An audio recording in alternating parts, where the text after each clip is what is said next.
Merci beaucoup, cher Gérard, de me donner ainsi le floor, mais je vais parler en français après cette excellente expression en anglais. Et je laisse ainsi à chacun, s'il en a besoin, le temps de se munir des petits instruments qui permettront de mieux me comprendre.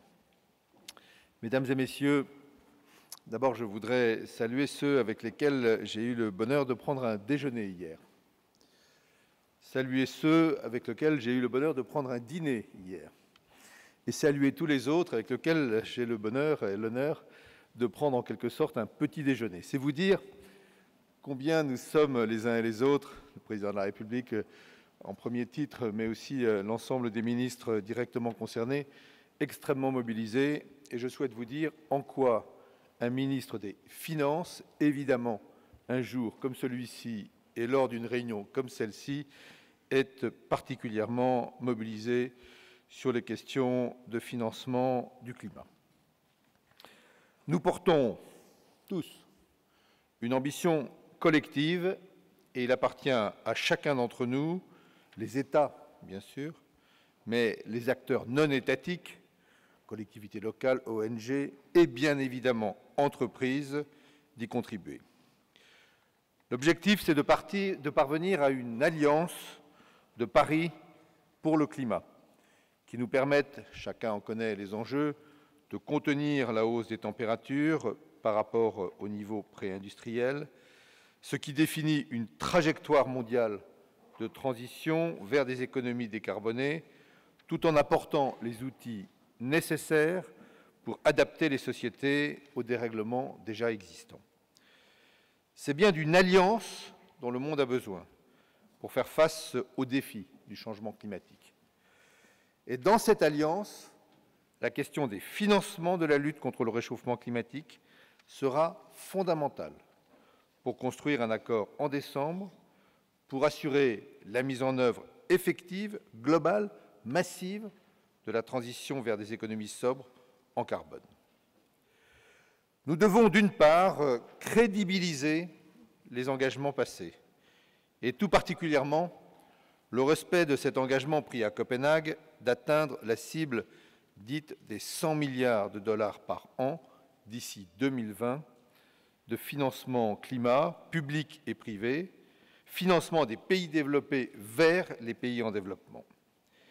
Comme vous le savez, les banques multilatérales de développement, les membres de l'International Development Finance Club ont avancé dans le travail d'harmonisation de leurs règles de comptabilisation des financements climat. Un accord a été trouvé, à Bercy d'ailleurs, le 31 mars dernier concernant l'atténuation et les travaux sur l'adaptation ainsi que sur l'effet de levier se poursuivent. L'autre enjeu, en ce qui concerne ce premier pilier, c'est de rendre le Fonds vert pour le climat pleinement opérationnel, capitalisé fin 2015 à hauteur de 10 milliards ou un peu plus de dollars.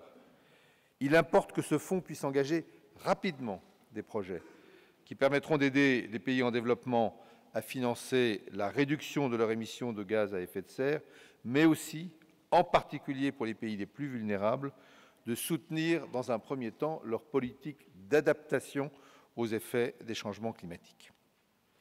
Nous devons d'autre part, plus largement, réorienter les flux financiers vers le financement d'économies bas carbone et résilientes, ou pour reprendre la question posée lors de cette journée, « How to shift the trillions ». À l'occasion du sommet pour le climat organisé en septembre dernier à New York, nombre d'acteurs financiers, dont vous êtes, ont pris de premiers engagements ambitieux, par exemple de maîtriser l'exposition au risque carbone de vos portefeuilles ou encore de développer le marché des obligations vertes.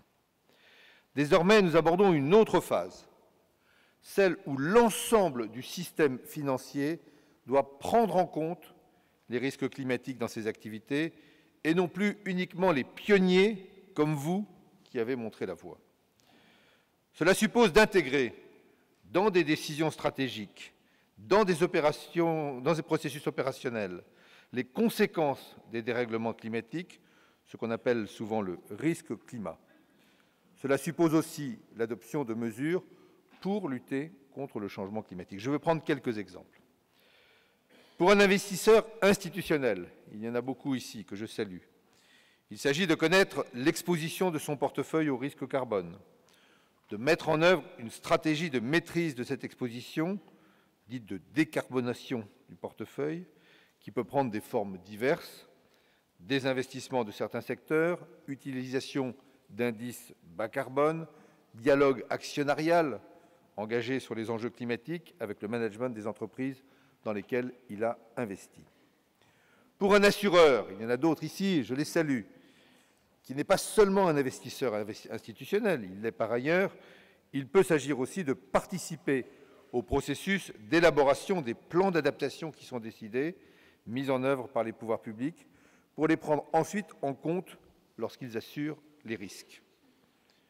Pour un banquier, il s'agit de mieux prendre en compte des risques qui restent aujourd'hui parfois négligés parce que les décisions sont prises sur la base d'extrapolation du passé, ce qui sous-estime évidemment le risque climatique. Mieux comprendre quelle sera effectivement la demande d'énergie et de carburants fossiles, mieux apprécier les implications de la politique de réduction des émissions a certainement un impact sur la décision d'octroyer un crédit pour le financement d'un projet, voire pour l'achat d'une maison. Enfin, les agences de notation, tout ce qui concerne l'analyse financière, parce que les décisions des acteurs économiques s'appuient sur le résultat d'une analyse, doivent prendre en compte finement les enjeux climatiques. Mesdames, Messieurs, j'ai indiqué ma volonté d'une prise en compte du risque climatique par l'ensemble du système financier mondial.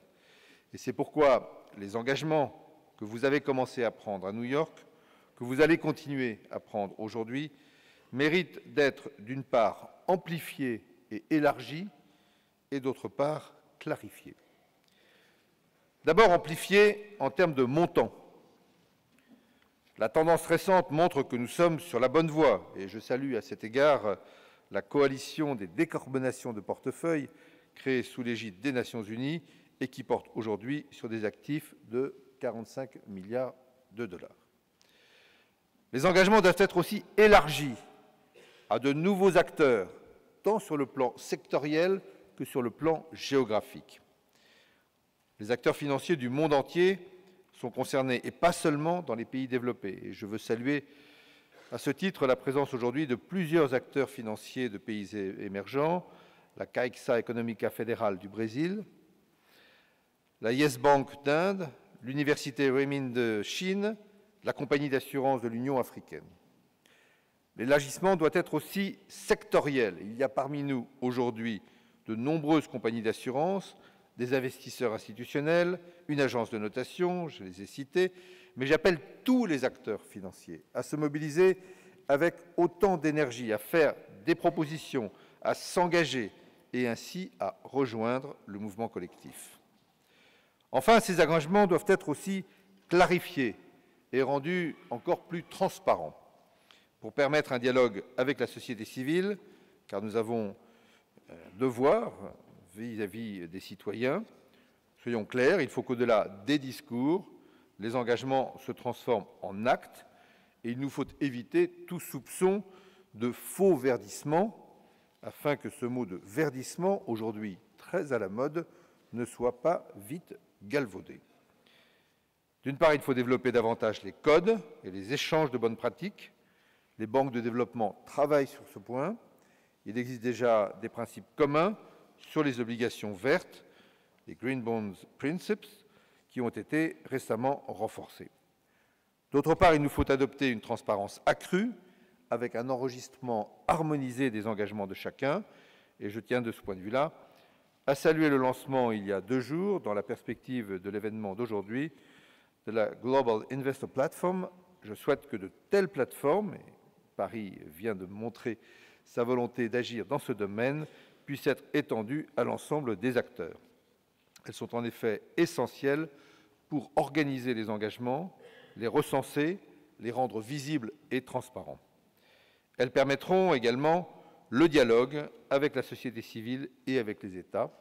Ces plateformes témoigneront que le secteur financier fait partie intégrante de l'Alliance de Paris pour le climat. Mesdames, Messieurs, dans cette nouvelle phase de prise en compte du risque climatique par le système financier mondial, les pouvoirs publics ont également un rôle à jouer. Il nous faut, je me mets évidemment dans ces pouvoirs publics, prendre notre part des efforts nécessaires pour assurer une transition ordonnée vers une économie bas carbone. L'accord de Paris et les contributions nationales des États joueront bien sûr un rôle fondamental, mais j'ai, avec mes homologues ministres des Finances, la responsabilité de m'assurer que le système financier permettra également cette transition. Et c'est pour cela que nous avons beaucoup œuvré, au-delà de cette musique qui m'accompagne, à ce que le G20 charge le Conseil de la stabilité financière, le FSB, d'engager des travaux sur la prise en compte opérationnelle des risques climatiques par le secteur financier. Les discussions que vous aurez cet après-midi sur le rôle des politiques publiques et les standards pour construire un système financier durable permettront d'alimenter encore davantage ces travaux. L'appropriation par les acteurs financiers de la réalité du risque climatique est essentielle pour modifier en profondeur les comportements. Et c'est pour accélérer cette appropriation en France que le gouvernement vient de proposer, dans le cadre de la discussion du projet de loi relatif à la transition énergétique, qui est en cours de discussion, y compris à l'heure actuelle, pour la croissance verte, que les investisseurs institutionnels publient des informations sur les modalités de prise en compte dans leur politique d'investissement de l'exposition aux risques climatiques. Par ailleurs, nous savons tous que le carbone a un coût. Ce coût est environnemental et social. Et c'est pourquoi nous savons tous qu'il nous faut également faire en sorte que le carbone ait un prix. Dans ce cadre, le rôle des pouvoirs publics est d'envoyer sur la durée les bons signaux économiques. Ceux-ci ne sont pas forcément les mêmes partout. Cela dépend des cadres économiques et politiques des pays. Il peut s'agir de la mise en place de marchés carbone, de taxes carbone, du démantèlement des subventions aux énergies fossiles, de normes de pollution pour les voitures, etc. Je souligne à cet égard les engagements de la Carbon Pricing Leadership Coalition, initiée par la Banque mondiale, autour de la question de la tarification du carbone, que de nombreux acteurs étatiques et non étatiques, dont la France, ont déjà rejoint. Chers amis, et pour conclure, je souhaite que cette importante journée vous permette d'échanger sur des solutions innovantes pour assurer la mobilisation de financements nouveaux pour la lutte contre le changement climatique. Conjointement avec la présidence péruvienne, je vous donne rendez-vous en octobre à Lima pour que nous fassions ensemble le point sur les travaux qui auront été conduits dans la perspective de la conférence de Paris. Vous pouvez évidemment compter sur les pouvoirs publics, sur les ministres des Finances, les autres évidemment, mais les ministres des Finances, puisque nous parlons finances. Et je compte aussi sur vous pour créer un effet d'entraînement sur l'ensemble du système financier mondial dans l'objectif de construire ce nouveau modèle économique sobre en carbone. Je veux le redire ici, ce sont l'ensemble des flux financiers qui doivent être réorientés pour atteindre cet objectif dont nous sommes tous responsables vis-à-vis des générations futures. Je vous remercie de votre attention.